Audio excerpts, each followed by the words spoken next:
So, hey, the song. everybody. Welcome to Game Audio Hour number 169.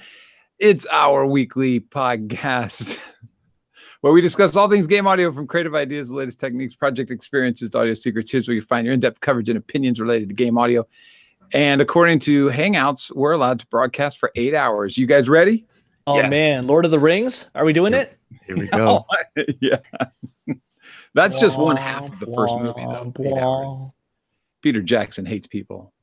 Sorry about the delay. We've had like technical issues at the beginning of like the last 4 shows. Just constantly something.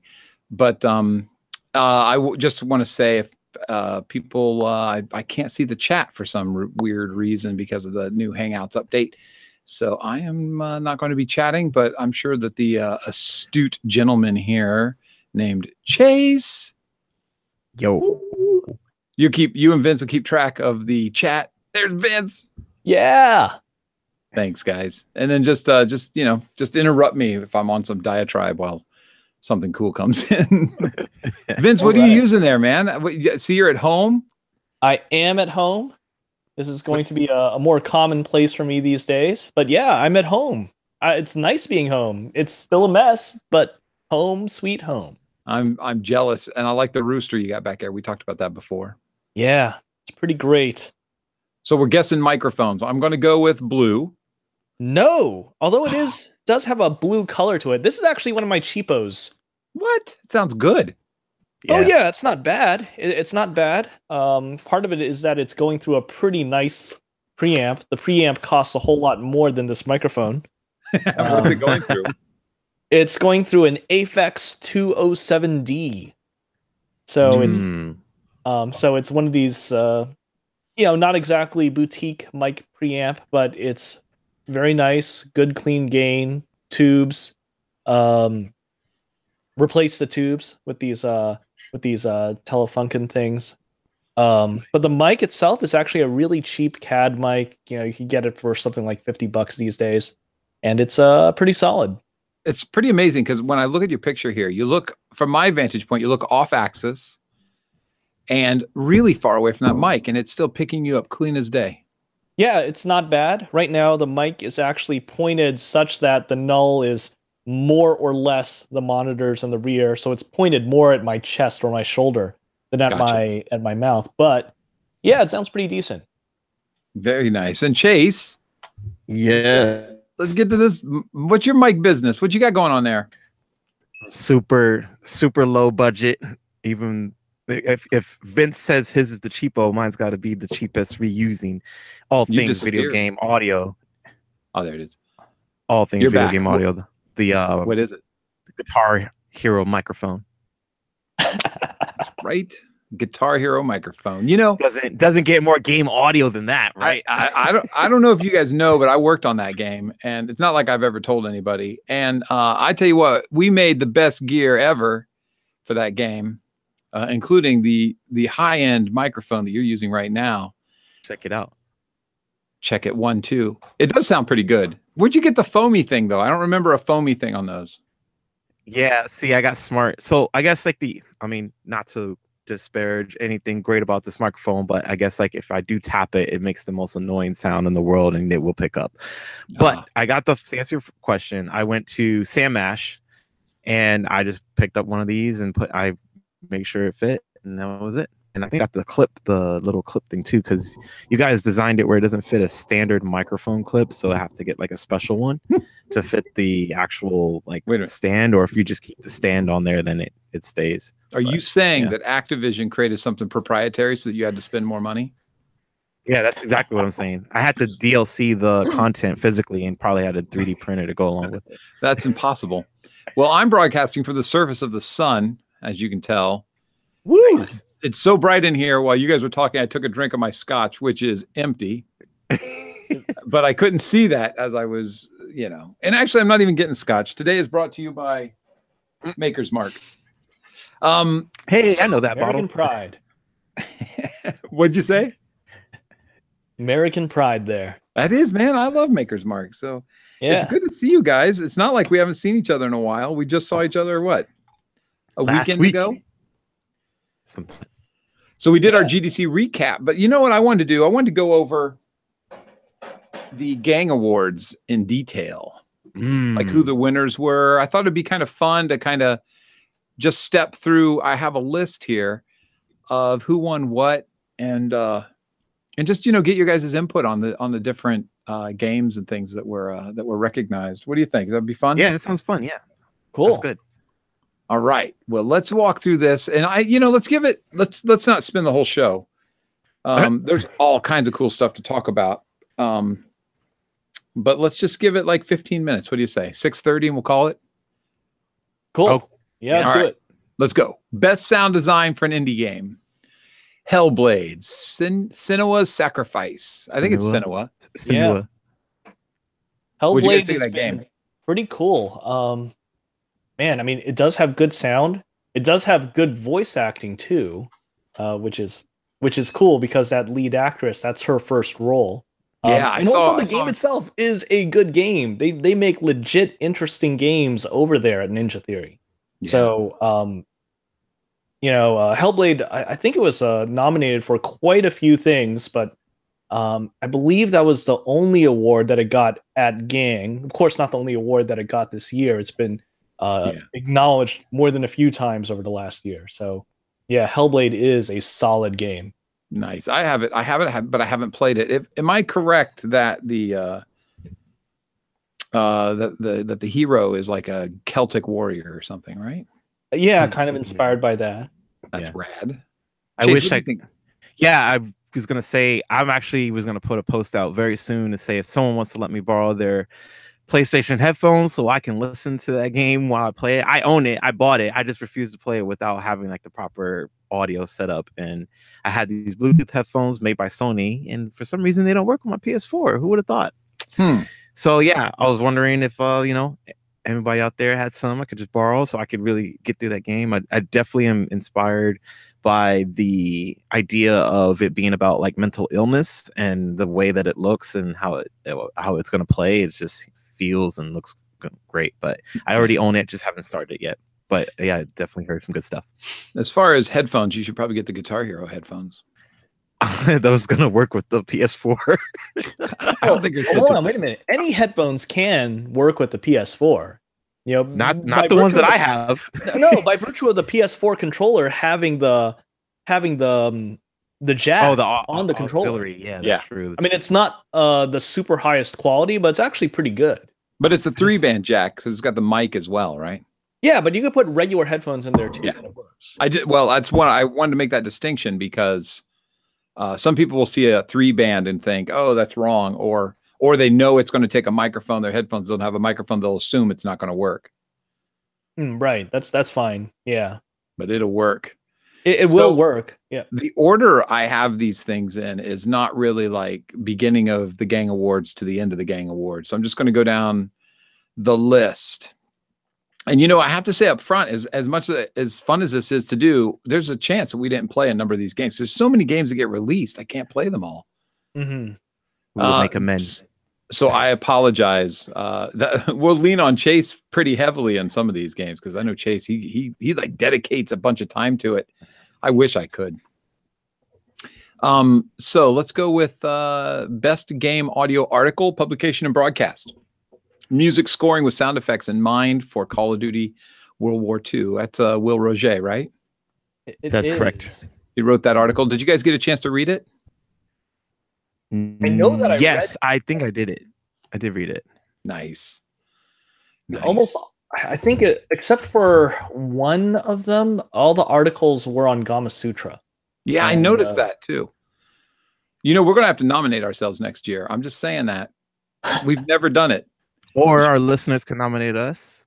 Oh, that's true. True. Don't forget. Make a version of us that is in print and in Gama Sutra.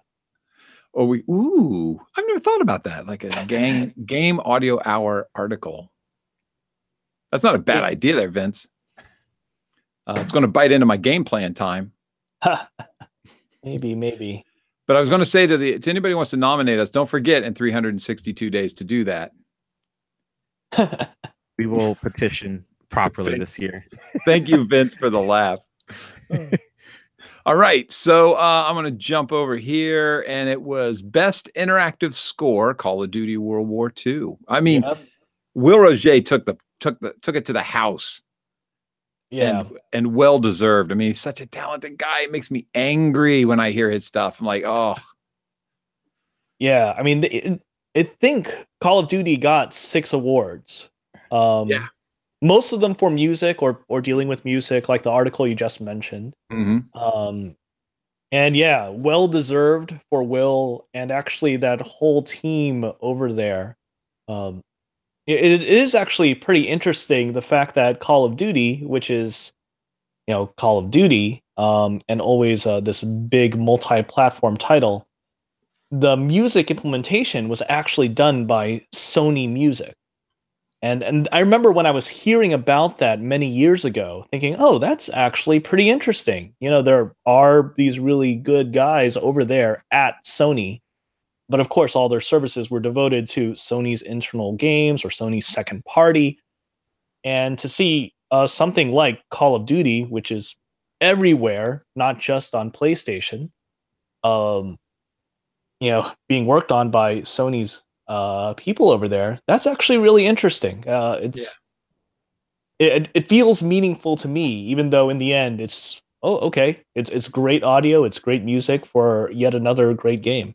Yeah, I mean, Will is so talented and nice. I saw him on the way to Sight Glass the day after the awards, and I think he's met me like twice, but I saw him on the sidewalk and I shook his hand and congratulated him, and then he stops to have a conversation. What a humble guy, I was like, no, you're trying to get down to Sight Glass. Don't let me hold you up. But just wanted to point it out that personality is really it plays such a major role, and he certainly has the talent, the personality. Amazing guy. Well done, Will. So we have next, let's see here. Best Original Instrumental tied. There were 2 of them. Alloy's theme from Horizon Zero Dawn and A Brotherhood of Heroes from Call of Duty World War II. Oh, wow. Was that a tie? I actually totally forgot that was a tie. Wow. Yeah, they had a tie. I'm trying to remember the themes themselves. Hangouts doesn't really afford us the ability to play these things, or we would actually be doing that for everybody. So I apologize. But we'll have to just hope that everybody got a chance to hear those themes. Or instrumentals, excuse me. I'll move on to the next one. Best Original Song. Now, there was a bunch in this category, and I was definitely pulling for Cuphead. Hold on. I got to stop. Did any of us play Call of Duty World War II yet? I suck at first-person shooters, so I'm out. I'm out because they get me sick to my stomach. I get motion sickness anytime I play them. Man, it's not even in VR. I haven't played any of it. I've actually heard a whole bunch of Will Roget's interviews over the last few months, and it's actually really great. He'll be talking about the music and reading articles about his score, but I have not touched the game. Okay. And online though, I've heard a lot of the music. Yeah, same here. Okay, sorry. Continuing with Cuphead. That's all right. Throw me under a bus for not playing. That's all right. I don't care. I'm under there too. Dude, I used to play Call of Duty all the time with a set of guys, and then finally I just started getting sick to my stomach. I don't know. I just stopped playing. That was a couple years ago. All right, best original song. So Cuphead didn't win, but I was pulling for Cuphead hard. Hearthstone is Home from Hearthstone. Very fun song. Very fun song. You could easily find that on YouTube. I mean, it's Blizzard. They do great stuff with general production. It's a fun song. It felt like a Disney song, like I was in the middle of a Disney movie. That's a great one. And then best music for an indie game. So Let Us Melt, Vince. Yeah, I know you've got opinions here. I do.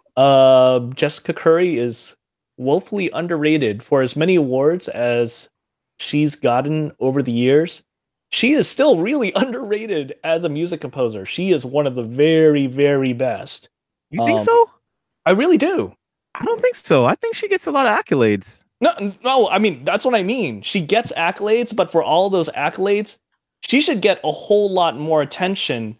And I think a lot of it is just because of... okay, here's something. For as much... let's see. Let me think about a better way to put this. You know, for as awesome as she is, like no one gives her enough credit for who she is or how she's worked over the last few years. You know, everyone's like, "Oh yeah, Jessica Curry, she's like that indie composer, right?" And so many people forget that she is one of the co-founders of the Chinese Room, you know? I and she's been doing this stuff for not just years, but decades. I mean, I first heard her stuff back in the early 2000s, and I thought it was great. You know, yeah, back when the stuff was on the level of mods, right? And that's another thing. You know, it's always been in this space where it was indie games, mods. All right, these things that get these pejorative terms of walking simulator and all that stuff. You know, and I think that hasn't been to her benefit, and that's kind of too bad because I think her music is objectively amazing, awesome. Yeah. Well, you introduced me to the name, and then I went and then listened to a bunch of stuff, and absolutely she's talented. And I was pulling for her at the show too. Really, it was Jessica Curry and Cuphead that I was pulling for the hardest. No offense to Will and that amazing music that came out of the World War II soundtrack, or of course Zero Dawn.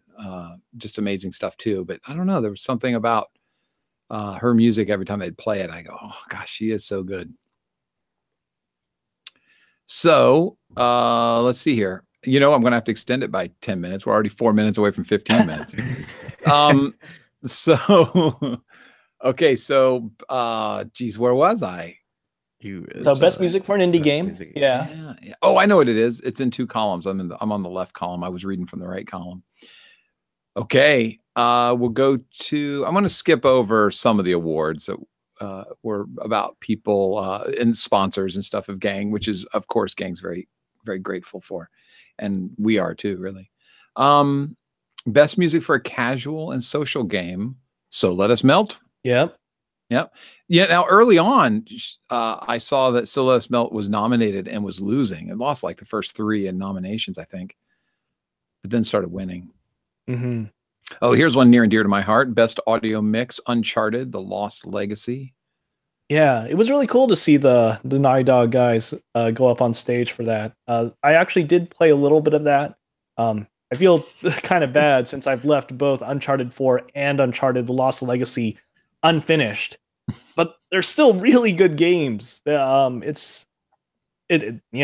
I have such a backlog of games, but I had to play it just because I also know a few people that are on that sound team over there, and those guys really did a bang up job on the sound for that game. They also got the award for best dialogue.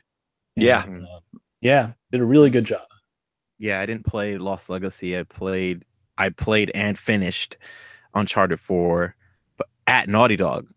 Oh, really? I was QAing for them 2 years ago at their facility, and so I would go to sleep by the third night, and I hear Drake, and I'm like, I gotta finish this game tomorrow.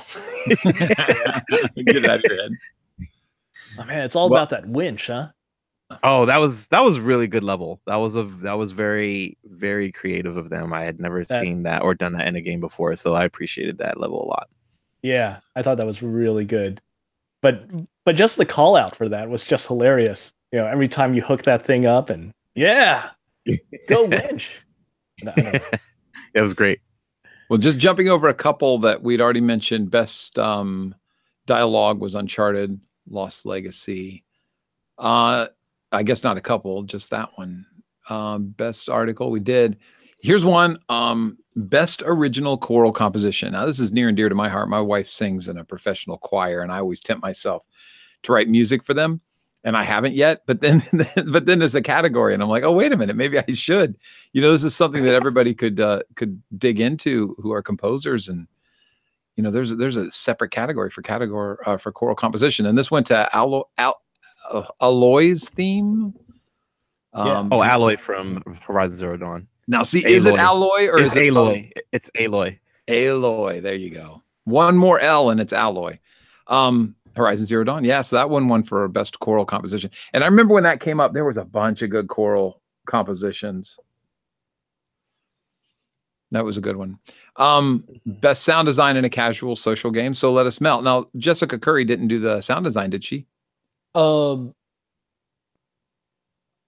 I say, I know sometimes she does, but actually, now that I think about it, I don't remember. And I actually feel kind of bad because I had left the Gang Awards by the time that award was actually out. So oh, You got you, shouldn't got have you. admitted to don't that. remember right now. You Well, were there now, as far as I know. what'd you say, Chase? I said, Vince, don't admit to that. You were there as far as I know. Hey, you sat Link. beside me all I gotta night. admit, no, I mean, I gotta be honest. I was there for a bit, but I also remember how the Gang Awards were in previous years. So I was like, okay, I'm gonna do this. I'm already kind of double, triple booked for the night, so I'm going to sort of go out at a Triple double booked basketball terms for the Gang Awards. I love it. I got basketball on the mind, man. You can't blame me for that. Oh no, I'm not hating. I think it's brilliant. I think it's amazing. It's nice. It's nice alley oop there. So it's funny as we go over this. This is the idea of our show. Is it's conversational. It's just us hanging out, and we will say the good with the bad. And yes, I was reticent because this was my first Gang Award in like Gang Award attendance in like 4 years, and they can go pretty long, so I was a bit concerned. But this one was fantastically paced. Well done, them. I was done before I realized it. I'm like, all right, I only squirmed in my seat like once or twice. That was it. And then it was drinks. Wow. Pretty happy about that. And then what's great about walking out of there? Within seconds, I saw Brian DiDomenico, who's just one of the nicest guys, and he's been doing it for a long time. Absolutely. And then Gerard was there, and I would look over the crowd and just see so many people. One of my favorite memories. So I want to tell this story, but I also don't want to tell this story. So let me take a moment and see if I can tell this story. But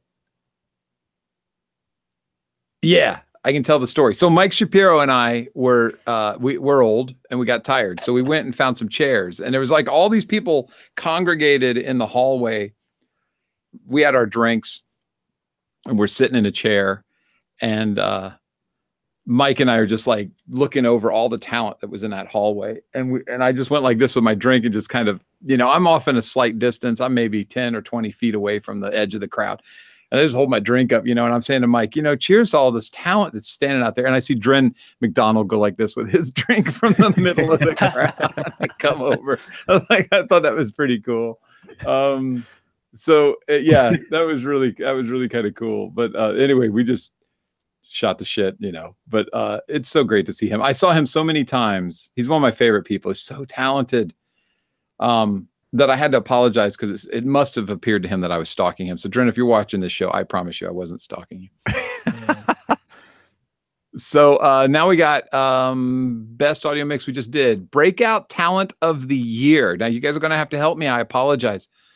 Christopher Madigan. What do you mean help you? I mean, you were just talking about Cuphead. Oh, you mean just in terms of, yeah, Christopher Madigan. Yeah, I mean, that's pretty cool. That's Cuphead. Gotcha. Oh man, that was fun. I mean, not just listening to it. I think one of my favorite things over the last year was actually watching the videos of some of the recording sessions that they put out on YouTube. Yeah, I saw those. Fun to watch. I don't memorize names though, so I didn't associate the name with Cuphead. Yeah. My bad. Anyway, well deserved him. My God. Game music cover remix went to Witcher 3 Sword of Destiny. Now, if I understand, this category is the song is from the game The Witcher 3, and it's an actual composition within the game, and then some band covers it, right? Yes. Or remixes it? Yeah, mostly probably through the Materia Collective. They've been doing a lot of covers and remixes of that nature. So gotcha. It might have been through them. It may not. There's another one that does it, and I forget their name. Oh, Game Chops. But the award is for Witcher 3 Sword of Destiny. They're not the people who did the remix, right? Like the audio team from The Witcher? No, it's just to kind of title so that it's recognized with where the remix is coming from which game. So it's an association. Okay, I got you. Best cinematic cutscene audio, Uncharted, Lost Legacy. I mean, the team at Naughty Dog is just tops. Best VR audio: Resident Evil 7, Biohazard. I'll tell you right now, I'll never play that game. I'm scared to death. Oh man, I have it right here. I have it right here. Wait a minute, you Still have on the it. package. Yes, with the VR compatibility. I need those headphones. I need to play in the VR. I like I'm one peripheral away. I need the camera, and then I can play. And Hey, then, well, I need the headset. come on over, man. Bring that thing. I'll watch Oh it. yes, you're gonna. I'm coming. You're gonna play. Oh no. If I'm playing, don't even show up at my house. What? No, Actually, no. I like that whole thing. I mean, that's the way I played the old Resident Evils, Resident Evil 1 and 2.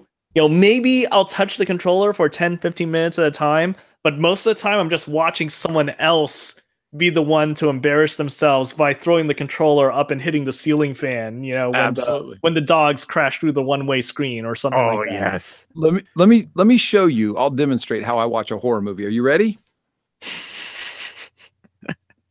That's how I watch a horror movie right there. Right there. Just a little bit. VR glasses make that impossible. So I am not. You should watch it with these on. What are you doing? So that you don't have to see anything. You can't see anything with those? No, you can't. Not a horror movie in the dark. You definitely won't see anything. So you could just listen. Oh man. So yeah, Chase, you come over here, you suffer through the torment and the torture, and I'll just watch. Chase Bethea, gonna good time. Resident Evil. We're gonna record it. We're gonna stream it live. Oh my god, that'd be hilarious. Oh We should do man. it. All right. Vince, are you coming? Oh god. Vince, it's worth the drive. Do it, sir. Maybe. I do have a little bit more free time on my hand. We can talk We can about take that the train later. up there, have some drinks on the way. What? The train? That's brilliant. Yeah. Oh, I love a good train. So No traffic. here we go. Music. Oh, wait. I don't want to go there. I'm putting them in order. Gang Recognition Award. Sally Ann Kellerman. Kellaway. Kellaway. Sorry. Oh, Miss Sally Ann. wait a minute. Let me do it again. Gang Recognition Award. Sally Ann Kellaway. Thank you. Yes. I love Sally. She's cool. She's doing a lot of VR stuff, isn't she? She is. Yeah. I remember when she first entered into the scene. I met her at GDC, I want to say about 3 years ago at the Denizens CPK kitchen. I'm meeting her there. It was my first time. I was like, you're awesome, and you're from Australia. I like you even more. Yeah, she's really made a name for herself. She's very talented. So let's see here. Okay, so now I'm down to audio of the year. I'm down to sound design of the year. I'm down to music of the year. Yep. I want to make sure. Okay, Lifetime Achievement Award, Richard Jakes. Yep. Hell yes. Bravo. I like Richard Jakes a lot. I thought he Yes. did some amazing stuff. I'm going to go ahead and be a total dork and say, wow, Sonic R's music is so good. I mean, that game is so dumb, but the music just makes it a wonderful experience again. Hell yeah. And that's such a great call out because the music can save a game for sure. Oh, yeah. Absolutely. Absolutely. I think Richard Jakes probably saved two or three of them, if you ask me. Mm. I learned through going through the GDC vault this week, which I've made a staple to kind of just go back in time to keep my inspiration and my knowledge like current and also like good, is that Richard Jakes is one of the first composers to record a video game soundtrack at Abbey Road. Oh yeah, I think he was the first. Yeah, it was the first. And I was like, wow. And that was GDC 2009 with a talk that was specifically titled AAA versus freelancing in 2009. Wow. Well, I'll tell you what, it's a great segue you just pulled off for me, because at the Gang Awards, now, if my memory serves, I think this has happened before because he's been involved for a while, but one of my favorite guitarists, Nile Rodgers, has a company that, well, can you guys save me on this? I can't, all of a sudden the company works. What is it called? Something else. Something, SUM. Yeah. So Chase, tell everybody, I'll play the dummy. Tell everybody what something does.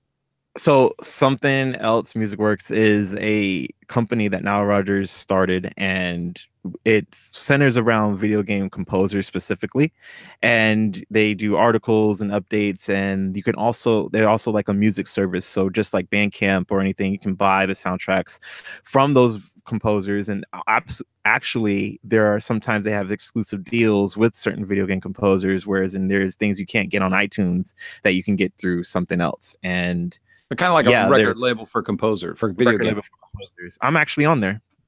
What? Well done, man. I've been on there for about 4 years now. So you must be really close to Nile. You could talk to him about playing on my album. I could try to like how it's up with we could do get to talk. The irony is it's probably possible. It's just it comes down to money. No, we can hook up some dinner or something, right? Right? Have you seen my dinners? So S plus in this category. S plus. What's that? S plus in that category, not A plus, S plus. What's an S plus? Vince, help me out. Vince knows. Oh man. No, it's it's S plus. Vince, you're not convincing me that you know. Oh man. Honestly, it's just dorky Japanese stuff. They love putting, you go above A, you got S. S is special, Oh, I got you. A lot. I got a kid. S is satisfactory. S plus doesn't exist. Oh yeah. All right, here we go. Do you remember that from elementary school days? No, you don't want S. You don't want S? No, S is satisfactory. When it turns in the world of games, S is good. And that's where we are. In the world of games, like getting a B is awful. Yeah. You get like A, AA, AAA, and then S. And it's like, a B. Like in this game is back button. XS. Or like in Street Fighter, you have MSF. Mm-hmm. I don't know. You're just making up. You can just make up anything. Just trust us when we say that S plus is choice. It's good. All right. Thank you very much. I was going to say B sucks. B sucks because it's the back button. It's like flunking. So here we go. Okay. Hey, before I finish these, anybody in the chat room speaking up? I can't see anything. They got any favorites that they were rooting for that didn't get in, or they got any comments about some of the stuff that won? Let's see. They got any comments about how handsome I am now that the sun's gone down? Always. That's the ones I want to hear. Let's see. Pretty straightforward. I can't even live it myself. Nominations. Yeah, nominations definitely count for stuff. Yeah, they do. Putting stuff in the... Let's see. I personally would put them in the same category regardless of how much or how little I clean up. I'm not sure what that was in response to. Okay. Mike Hoffman says that he was surprised that Nier was not nominated for anything. Good point. Nier is was a cult classic, near and dear to my heart. Nier Gestalt on PS3. Ooh. I refused to play Nier Automata until I finished the other. But yeah, it was really, really good music there. Who was the composer? I think it's about the same 5 composers. I believe 3 to 5 composers. They escaped my name there. I didn't memorize the Japanese composers' names. Oh, that's tough. I know. I'm good at it. And Vince is good too. Yeah. You too. But yeah, I know what you mean. It's that team. It's that specific team of composers. Mm-hmm. I don't remember. Yeah, it's like 5 of them. Nier, Gestalt, and Replicant, and the other Niers. Nice. All right. Well, I'm going to rip through with some of the big ones. You ready? Sound design of the year. Call of Duty World War II. Well done, them. Great team. Absolutely.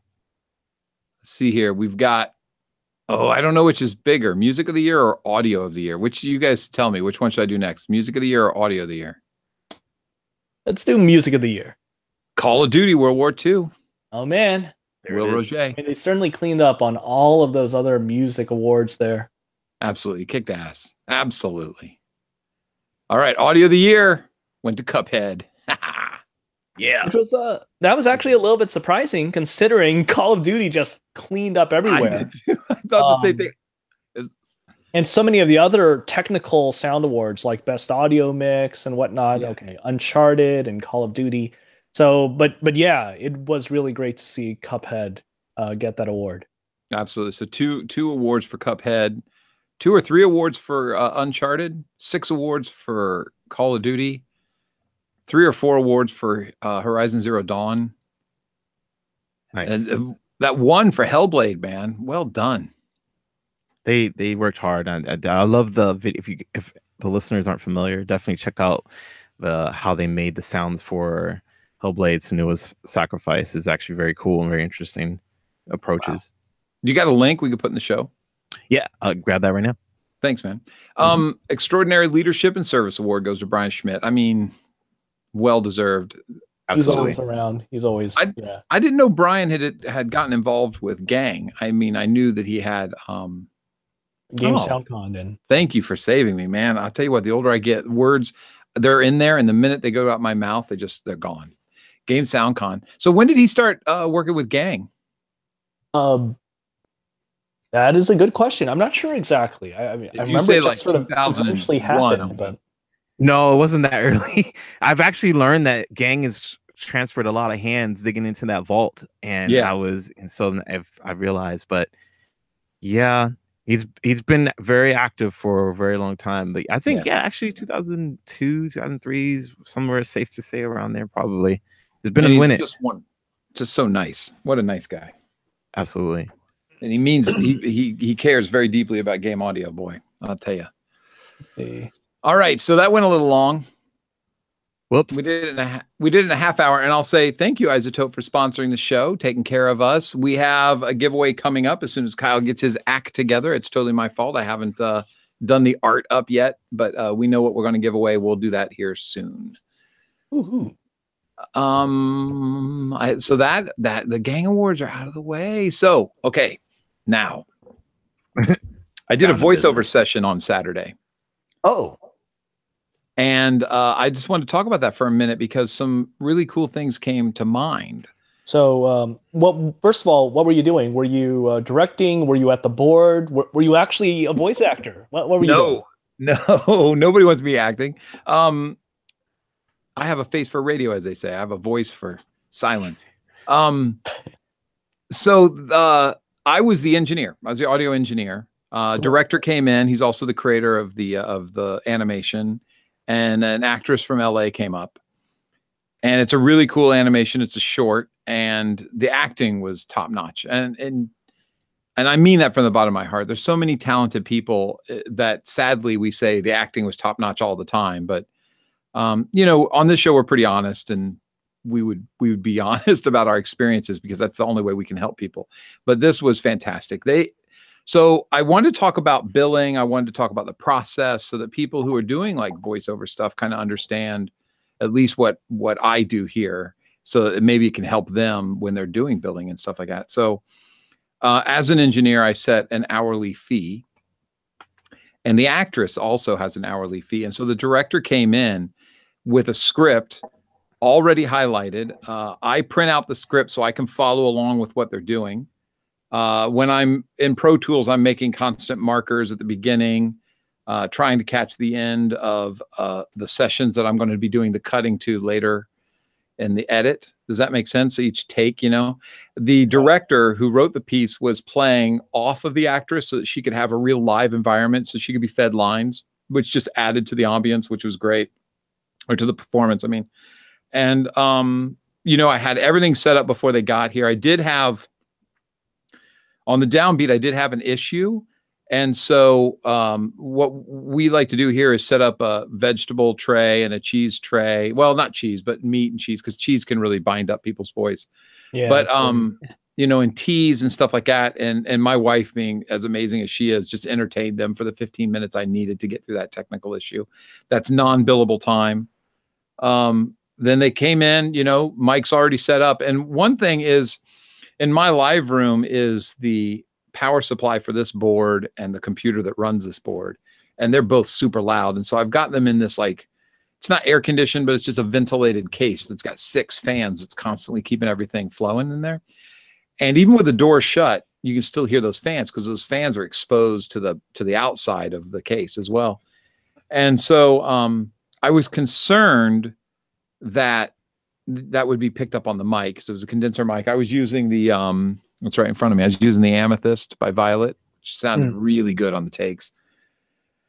And I also had out my Neumann, and I had out this guy, the RE20, just in case the voice didn't sound good. So, you know, it's all about preparing beforehand. The first step I wanted to do was see if she sounded good on the mic that I thought would be good for a female voice. And she ended up sounding good. If she didn't sound good, I would discuss it with the director and see if he gave me a thumbs up or thumbs down, because he's paying for the change out of the mic. So if he gave me a thumbs down, I would have switched out to another mic. We'd have done another test, another thumbs down, switched out to another, you know, keep finding mics. That's one thing I do, but it's all about knowing your equipment too. So knowing that this microphone, the Amethyst, works really well on female voiceover. And I got to be honest, it's not that great on female singing. It's great on speaker cabinets. It's great on female voiceover. It's great on male singing, but it's not my favorite on female singing. So you kind of know your equipment, right? So you can set it up ahead of time. So what I do is I don't have a vocal booth. I've just got a live room.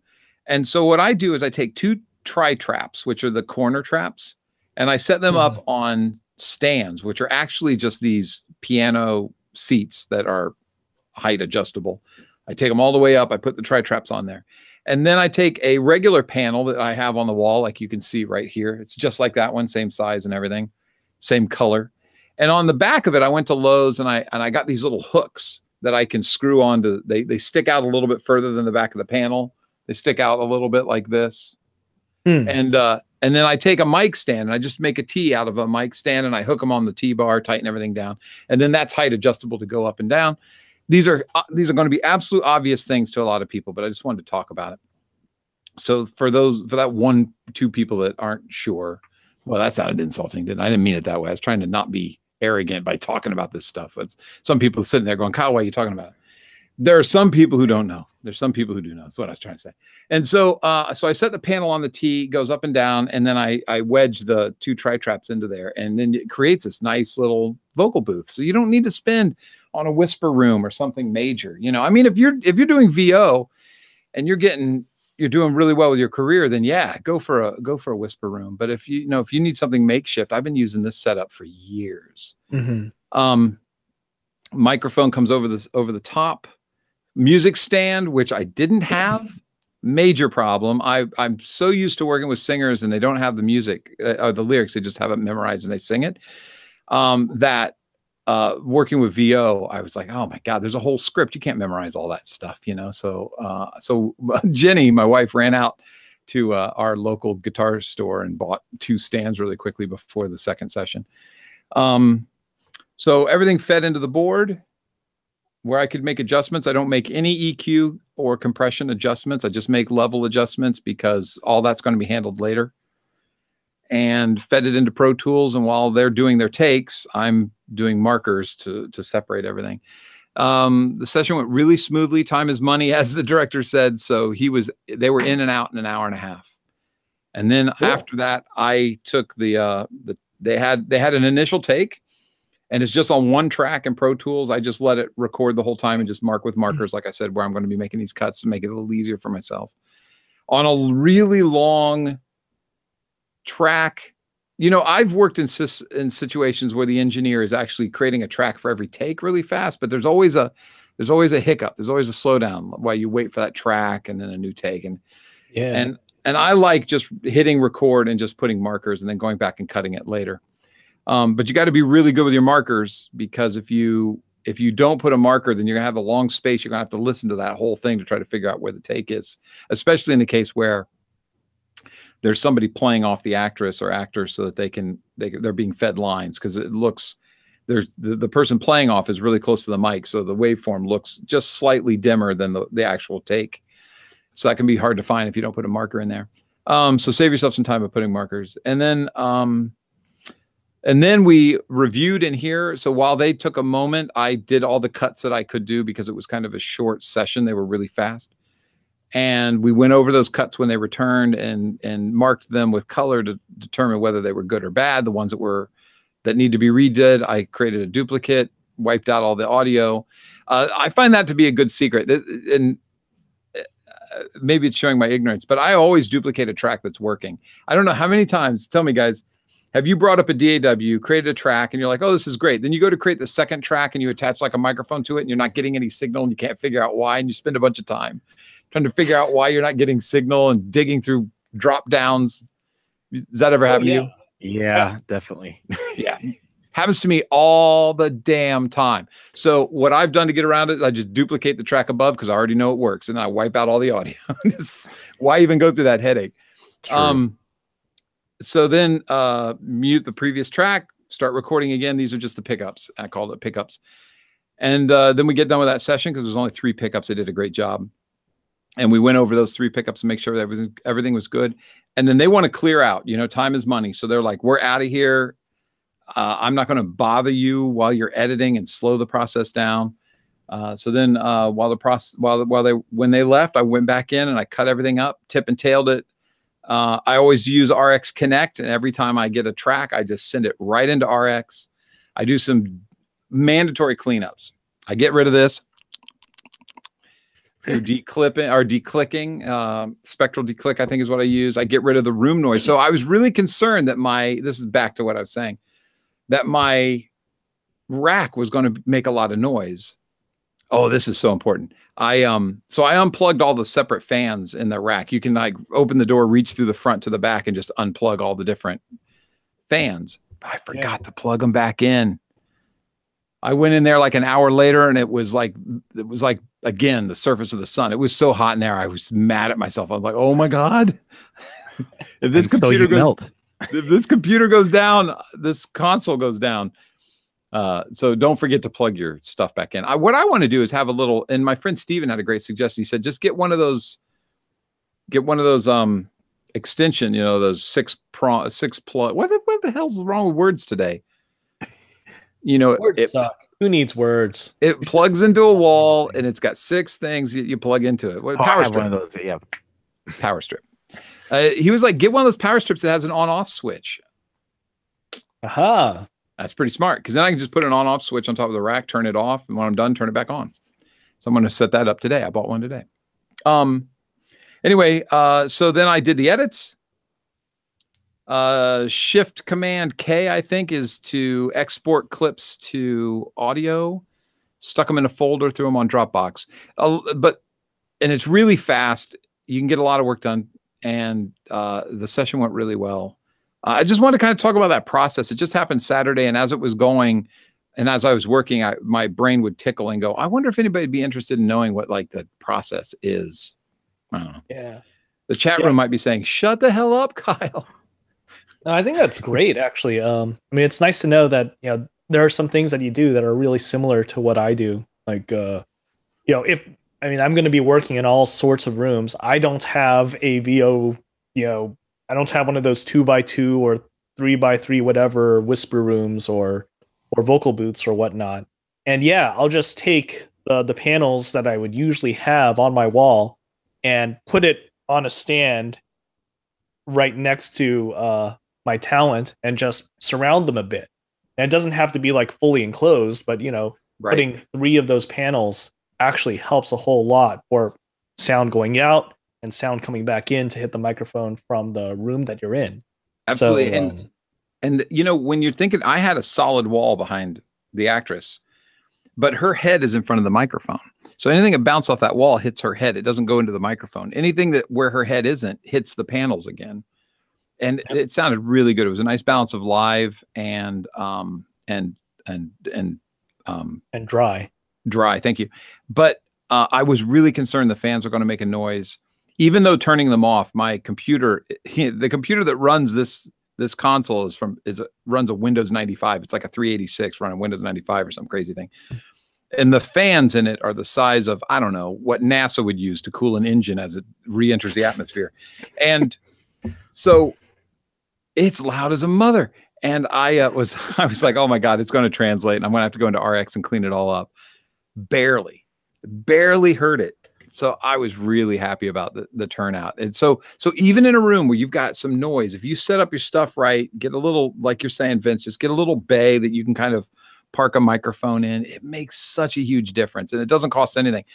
As a matter of fact, those 3 panels together cost me a total of $175. That's all it costs. So it's $175 sound booth.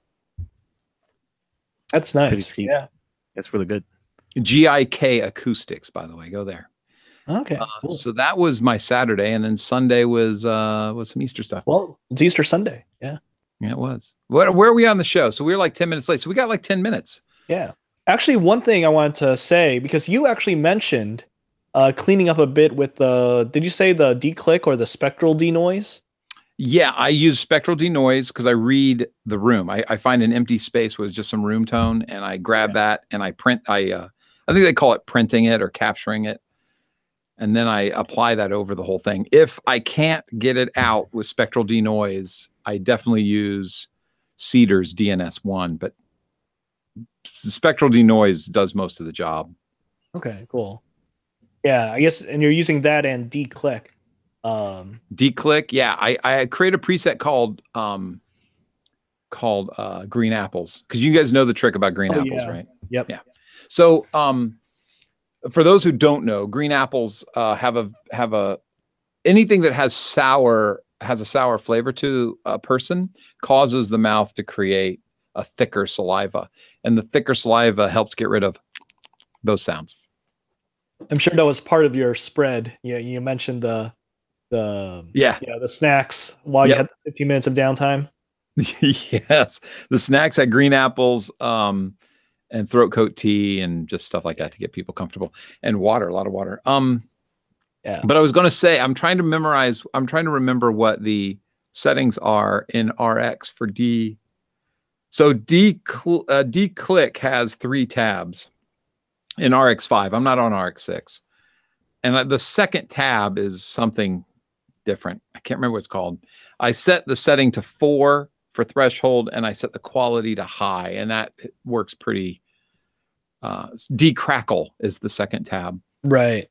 So the threshold is 4 and the quality is high. And also I don't expect to clean this stuff up in one pass. I've had really bad mouth noises, and I'll still run that pass, see where I am, increase it to like 6 for a threshold, run it again, see if it cleans up. And you increment through this when it comes to those kind of things. Another one I run automatically, because I created a little batch, is decrackle is technically what it is.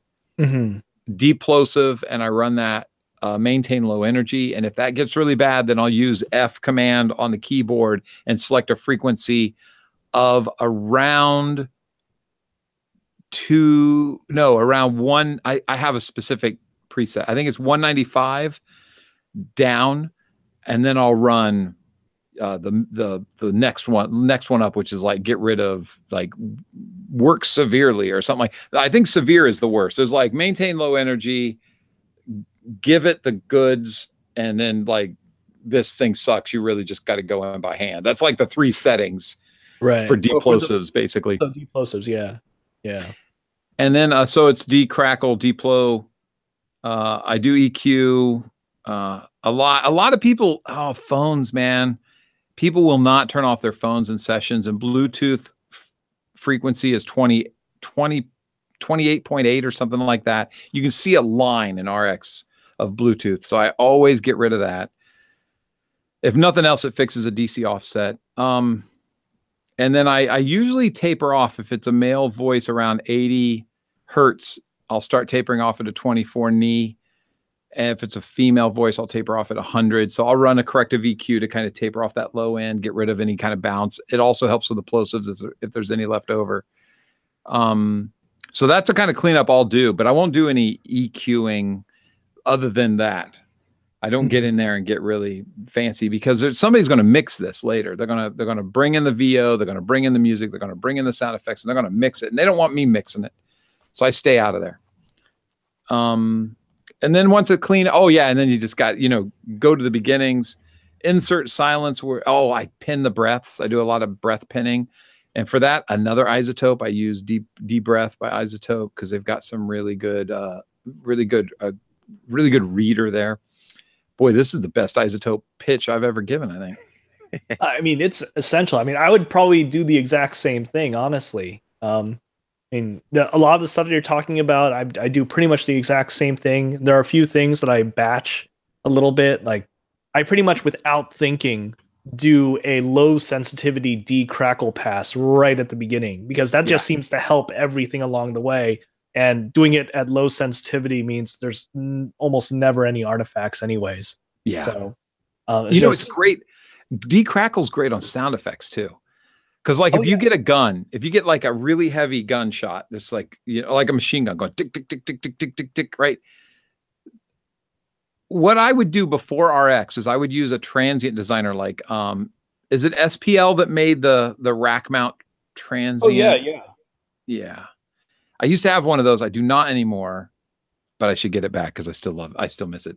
Oh wow. Anyway, it had this funny little pattern on the front, like wallpaper. It was like a muted wallpaper on the front of it. It was really good. I think it's called I can't remember. SPL I think made it. But anyway, I used to run that on the transients of shots for machine guns for sound effects. But the problem is when a machine gun's going off, that transient is making incremental changes at the beginning of each one of those shots. Because if it didn't, it would sound robotic. It'd just be but it's like and making all these little transients. And so when you set that SPL's transient master, I don't remember what it's called.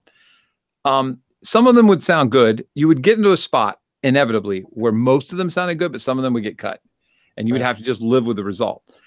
And what's great about decrackle is that it looks forward and makes adjustments on a range basically as it's seeing these transients and starts pulling some back more than others. And it's in a sense, it's a kind of a transient designer. It's also kind of a high-end deplosive also. It like brings the volume back. It's like, it works in two dimensions. It controls the loudness and, well, I guess it's just one dimension because I was going to say loudness and energy. That's just two different ways of looking at the same thing, but it basically just controls that transient on those snaps. Yeah. I mean, I like I never messed with the hardware version of it. I've only messed with the software version, and I've always liked it. And yeah, I've used it for sound design, and it's great. It is a good one. As a matter of fact, you can get from Plugin Alliance. See, this is where I hope our show is useful. You can get SPL Deverb from Plugin Alliance. Yeah. I think I use that every day. I promise you. I went through a bunch of Deverbs.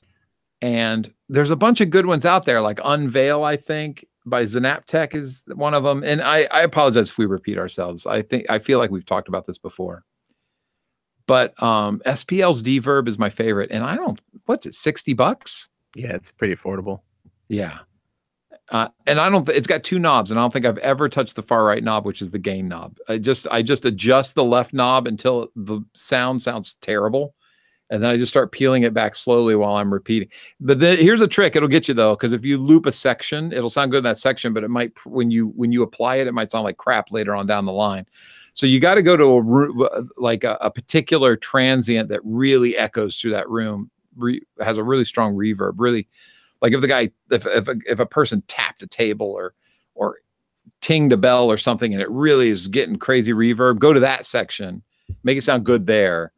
And then it'll clean up the rest of the track pretty good. But there's going to be points where, because you went for the really heavy, that when it's light, you may think this thing didn't work at all because I'm still hearing reverb in this section. And you can go in and like run it for just parts, like statements or something. And I've done that as well for VO, just like this statement was light reverb, but this statement was heavy reverb. And I wanted to just run it against both of them and make it kind of de-reverb it. But it's a good piece of kit right there. Oh yeah. Man, I'm looking at all this you actually got me looking at Plugin Alliance again and looking at all the SPL stuff that they've got here. And I know that it's all good, but I'm like, I'll wait for the next sale. The next sale where, okay, $80 is a good price, but $20 is even better, right? Yeah. You know? And we just missed one, and it was Easter. That's that right. Sale Easter was sale. crazy. Yeah. What's the next holiday? That sale was crazy, by the way, that Easter sale. And hey, this is Kyle talking about plugins. So, I mean, take my word for it. If I'm liking a plugin, yeah, it's gospel. I think it's pretty good because I avoid them like the plague. Hey guys, I think we've gone through the show. Any cool stuff in the chat room I can't see? Nothing much. Everyone loves you. The Yeah, so usual. let's see. Some commiseration about Nier Automata. Oh. You know, one keystroke creating markers as you're going through. Oh yeah, that's the in Yeah. Pro Tools. It's the enter on the number pad of your keyboard. But guess who doesn't have a number pad on his keyboard? So me, it's a two-stroker. Ah, yeah. Everyone has those different keys. Yeah. I was mentioning that in Sonar, it's a single key. In Samplitude, it is a two keystroke. Ah. So, it's so annoying having to learn. Oh, I don't have to learn two different pieces of software, but I'm learning two pieces of software anyway because it's fun to learn new software. Yeah, I've been doing that with Logic. I dug in on Logic hard because Ableton killed my computer. Oh, I'm sorry. It's breaking my heart. not cool. But yeah, you know, and also in every DAW you can create your own keyboard shortcuts. So even though it's the enter key on the number pad, I really just need to go in there and assign it to, I don't know, F7 and just keep hitting markers there. Just move it. All right, guys. Yeah. Anything you want to cover before we hang up? I don't know. I'm playing what else? Aria of Sorrow. Sorry. What? Yeah. Castlevania Aria of Sorrow? That's Yeah, a blast from the past. Yes. Yeah. Well, not It's Vin. not to be too surprising coming from me, right? Yeah, I man, it's ported it Chase. on PSP, and it's playing smoothly on here. This is not the one. This is the one. this is yeah. I know. I need to.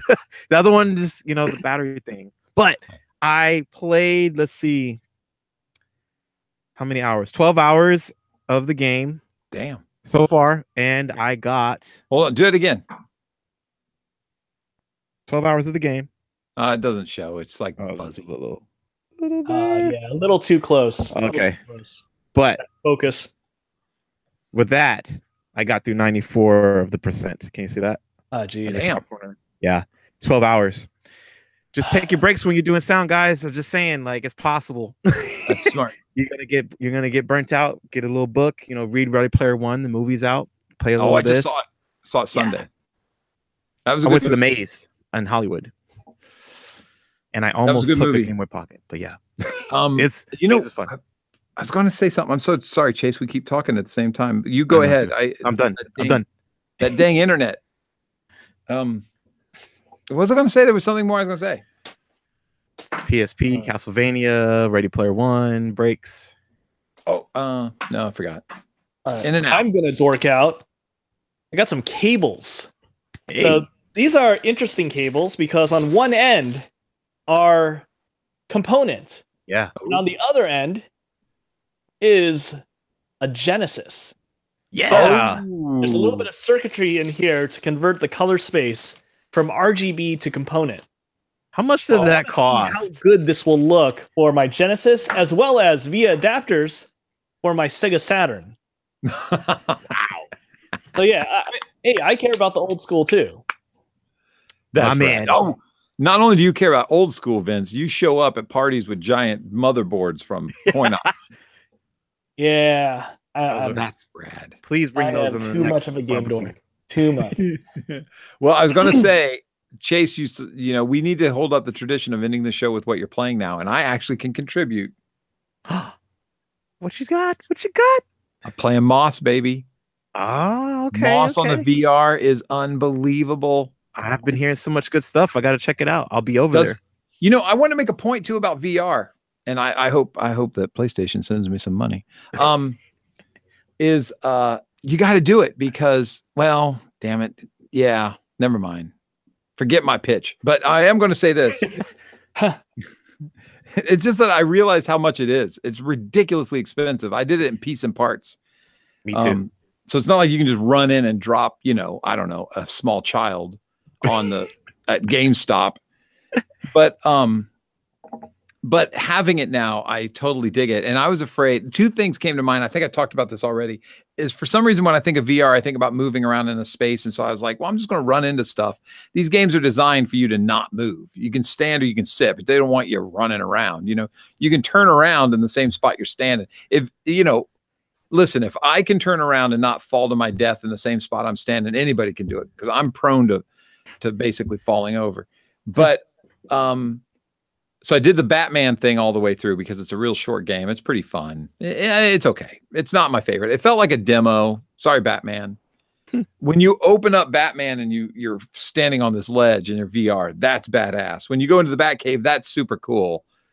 The gameplay is okay. It's an investigation. It's really short. It felt like a demo, an expensive demo. But the other thing is, Moss, it just blew my mind. And I thought I would get sick to my stomach. And what I found is that there's a certain level of development. I haven't figured out what it is. It's not based off of like being at a AAA studio, because there are indie games that are great that aren't making me sick to my stomach. But there's a certain level of development at VR where you're not going to get sick. And then there's anything below that level is a little bit queasy. And anything at that level or above is great. And I have now like 7 or 8 games, and only one of them I haven't played yet, but I expected that might make me queasy.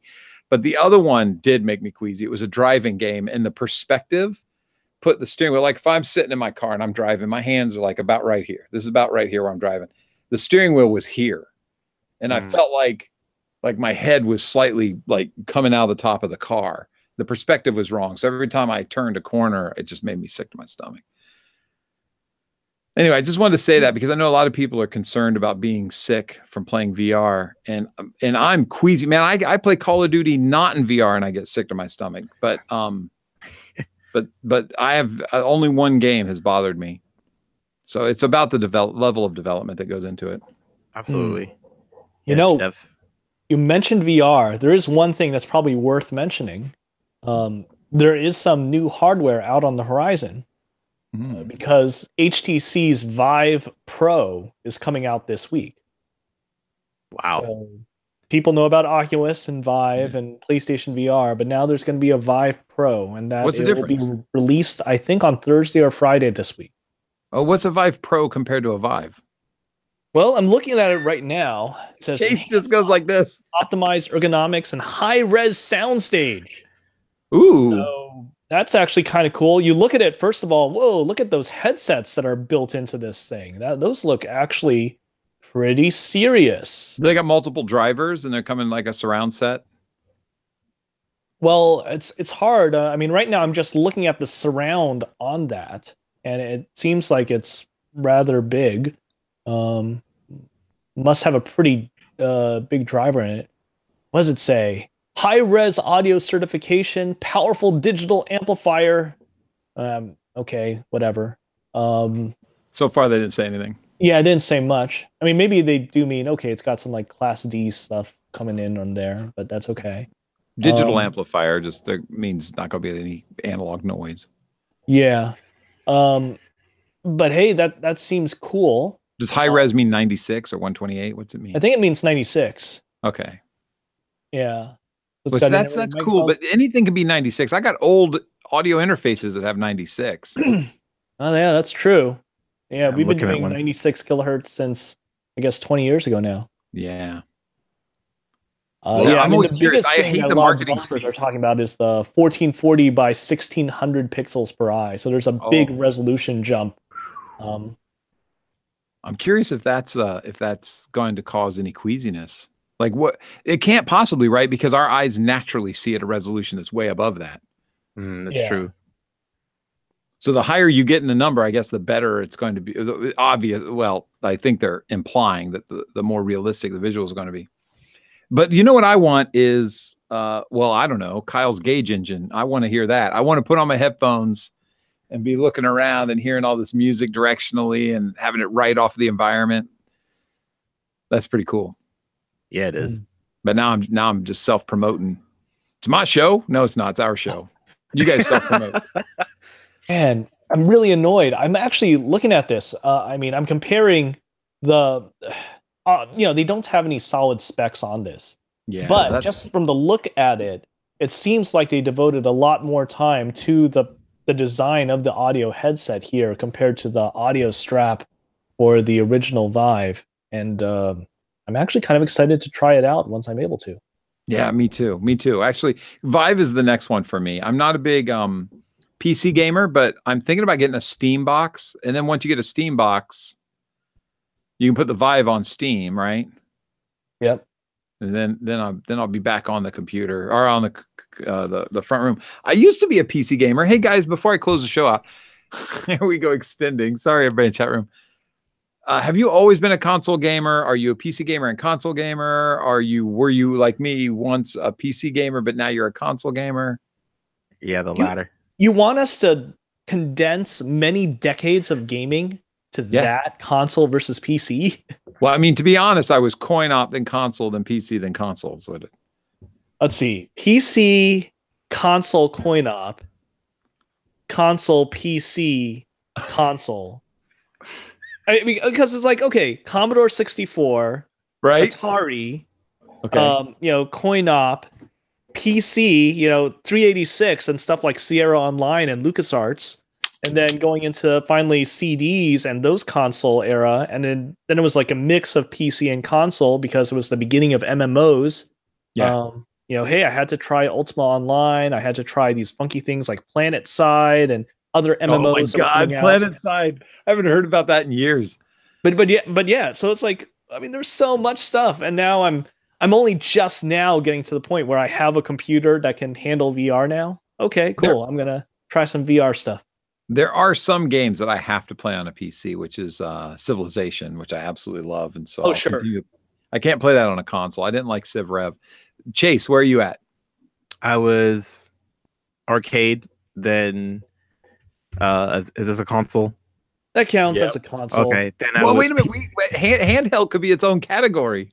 Oh, it can? Okay. So I was arcade and handheld, then PC, then console, and then now PC and console because they have the Steam Link. So it doesn't make me feel like I'm working on that computer that I don't want to do. And then all the games are getting controller based, and then I can jump it to my TV now with Steam Link. So now I'm all married because now I'm still playing PSP and this, and I'm on the PC, and I have and on these controllers. Like, so I'm all married now. So I made full circle. Oh, you're like a cyborg, dude. You're like a gamer cyborg. You got it all mixed in there. All right, then I'm hanging up. All right. Yeah, let's do it. Don't forget stuff. Don't forget about Facebook and Twitter and all that stuff because we are there.